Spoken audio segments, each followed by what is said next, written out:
ইন্নালিল্লাহ। সম্মানিত ভিউয়ার্স, ঢাকা ৮ আসনের স্বতন্ত্র প্রার্থী উসমান হাদি ভাইয়ের উপরে সন্ত্রাসী বাহিনী আক্রমণ করেছে, তাকে গুলিবিদ্ধ করেছে।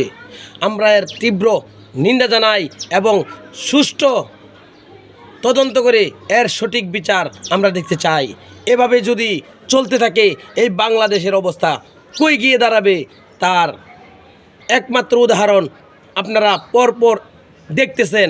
আপনারাই এর বিচার করতে পারেন আপনাদের আঙ্গুলের ইশারায়।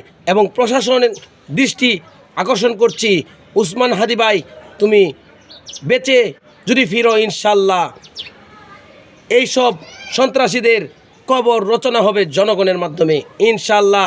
আপনারা সবাই দোয়া করবেন আল্লাহ পাক রব্বুল আলামিন যেন হাদি ভাইকে সুস্থতা দান করেন, তাকে ইনশাল্লাহ আল্লাহ যেন সুস্থভাবে জীবিত রাখেন এবং ৮ আসনের এমপি আপনারা তাকে নির্বাচিত করবেন, ইনশাল্লাহ। সবাই ভালো থাকবেন এই কামনা করি। আসসালামু আলাইকুম।